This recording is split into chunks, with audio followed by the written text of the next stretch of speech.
Programme में दोबारा खुश आमदीद कहते हैं। नईम पंजूता साहब, डी चौक की कहानी आपको इसलिए सुनाई है कि ये दोनों लोग उस वक्त बड़ी अहम पोजीशनों पे थे और बहुत सारी चीज़ों से ये वाक़, मैं एज ए जर्नलिस्ट जो जानता था मैंने वो चीज़ें बताई।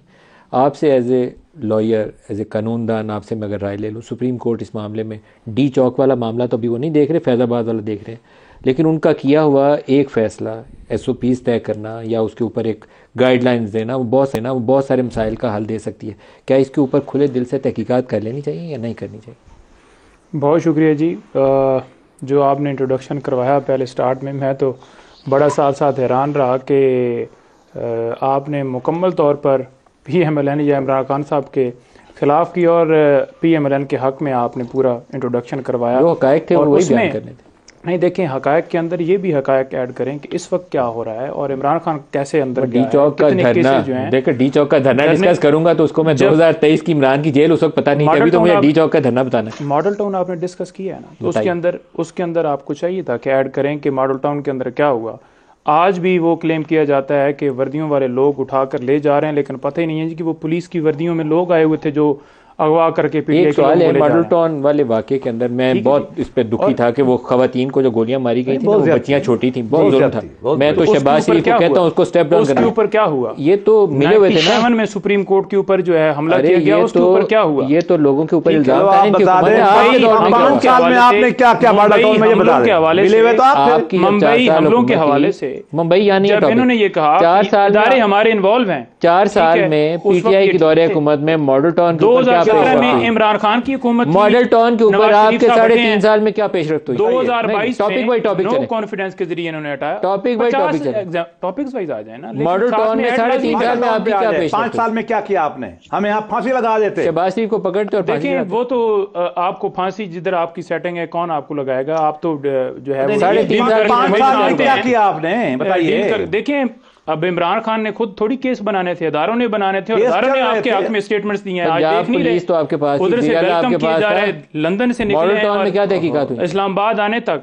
नहीं पहले वो तरतीब से चले ना जी, इन्होंने बाद फिर डिस्कस कर लेंगे। पहले ये बताएं, डी चौक के धरने में इमरान खान और ताहिर उल कादरी, इनका साथ कैसे होता है और इसके पीछे बैकिंग किसकी थी? इसका जवाब आप दे सकते हैं? देखें, बात यह है कि आप ताहिर उल कादरी के हवाले से या खान साहब के धरने के हवाले से बात करें तो पीसफुल प्रोटेस्ट किसी जगह के ऊपर भी मुझे बताएं। PTV स्टेशन पे अटैक या पार्लियामेंट या PM हाउस के ऊपर अटैक, फ्रीडम ऑफ असेंबली जो है वो आईने पाकिस्तान, फ्रीडम ऑफ असेंबली में स्टेट इंस्टीट्यूशंस पे अटैक नहीं होता है। 9 मई स्टेट इंस्टीट्यूशंस पे अटैक है। देखें, मैंने इसी तरह 14 अगस्त का धरना वो भी अटैक था। मैं अटैक की तो मैंने पहले बात की है ना, तो उसके ऊपर कोई जवाब नहीं आया। और मैं ये गुजारिश कर रहा हूँ कि ना इमरान खान साहब ने कभी कहा कि किसी इदारे के ऊपर अटैक किया जाए, कोई एविडेंस लेके आए। अरे ये तो एविडेंस है, ये ऑडियो टेप है। ऑडियो टेप, कितनी ऑडियो टेप यहाँ पर एविडेंस है? कितनी ऑडियो ओरिजिनल्स हैं? ये कौन ऑडियो रिकॉर्ड करता है? इसकी डिनाइल नहीं है। देखें, सदर अभी भी है, ऑडियो कहाँ से जा सकती है? किसने रिकॉर्ड की? वही जो रिकॉर्ड कर सकते हैं, मैं और आप नहीं कर सकते। बात वही है, हम गए हुए हैं हाई कोर्ट में, ये चीज तयन होना चाहिए और जो फैब्रिकेशन की जाती है ये सिलसिला बंद होना चाहिए। किसी के ऊपर भी फैज़ाबाद धरने का क्या होगा? चीफ जस्टिस बैठे हुए हैं। देखें, मैं कभी भी ये नहीं कहूंगा कि इंडिपेंडेंट तहकीकात ना करवाई जाए, बिल्कुल तहकीकात हों, अगर वो समझते हैं जो लोग मुलव्वस हैं उनको सजा मिलनी चाहिए। देखें, जहां पर वो समझे, मैं ये समझता हूं कि इस वक्त सबसे जो जरूरी मामला था, सजा मिली जाए या नहीं मिली जाए, जो सबसे जरूरी मामला था, वाली बात में आते हैं, क्या जो लोग फैज़ाबाद धरने में लोग मुलव्वस हैं उनको सजा मिलनी चाहिए? डिसीजन नहीं दिया जा रहा। फैज़ाबाद धरने में जो लोग मुलव्वस हैं उनको सजा मिलनी चाहिए। फैज़ाबाद धरने में जो लोग मुलव्वस थे उनको सजा मिलनी चाहिए। देखिए, अदालत ने देखना है, मिलनी चाहिए नहीं। अगर किसी ने कानून तोड़ा सजा मिलनी चाहिए। अगर किसी जगह पे वायलेशन हुई है, किसी कसूर है और उसका पाया जाता है तो उसको सजा मिलनी चाहिए कानून के मुताबिक। बड़ा मुश्किल है जी इनसे टू दी पॉइंट आज जवाब लेना, क्योंकि ये मुझे ले जाते हैं कि नवाज शरीफ कैसे आया, वो कैसे आया, लेकिन जो चीजें गलत हुई हैं, आप जो हैं वो नवाज शरीफ के हक में स्टार्ट करते हैं और इमरान खान के ऊपर सीधा आते हैं। तो मैंने अगर उनके हवाले डी चौक का धरना किसने स्टार्ट किया? बात नहीं है। डी चौक का धरना किसने स्टार्ट किया? देखें, डी चौक कोई भी धरना हो, धरना किसने स्टार्ट किया? क्या दूसरे लोग नहीं आके यहाँ पर उन्होंने धरना किसने स्टार्ट किया? क्या पीपल्स पार्टी वाले नून लीग वालों ने आके धरना स्टार्ट किया? देखें, धरना किसी जगह के ऊपर जो है रेड जोन के अलावा कोई सख्ती मना है? धरना रेड जोन के अंदर, डी चौक के अंदर किसने स्टार्ट किया? इमरान खान। पिछले दिनों भी धरना गया इमरान खान ने, तो उसी पर सवाल करूंगा ना, क्या उसके ऊपर जो है वो इस तरह से शेलिंग हुई और तशद्दुद हुआ?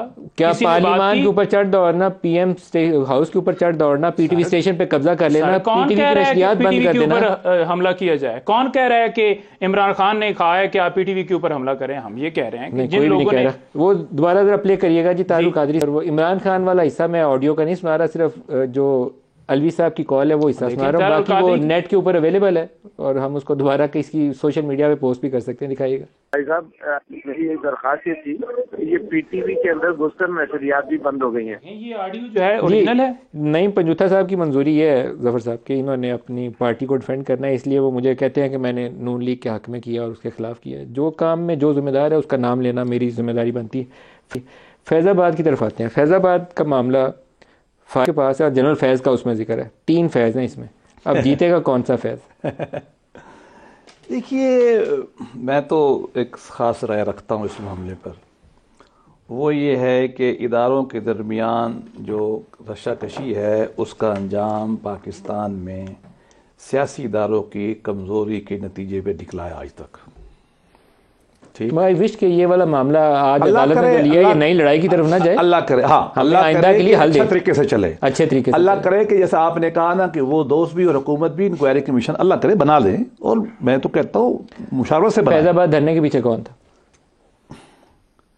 मैं ज़ाती राय में ये इतना कह सकता हूँ कि इसमें गैर जमहूरी ताकतें थी। बिल्कुल। उनको यहाँ लाने में भी उनकी मदद करने ये राय है, मेरे पास एविडेंस नहीं है, लेकिन जो मैंने धरने के अंदर देखा है वो सर्कमस्टांशियल एविडेंस तो मुझे साबित करती है। सर्कमस्टांशियल, अच्छा इजाजुल हक साहब से पूछें। इजाजुल हक साहब ने, क्योंकि आज अदालत में एक उस फरीक भी थे उस मामले के अंदर, इजाज साहब की लाइन अभी कनेक्टेड नहीं है जी। इजाज साहब से लाइन कनेक्ट कराएं। नईम साहब दोबारा आपकी तरफ आता हूँ जी।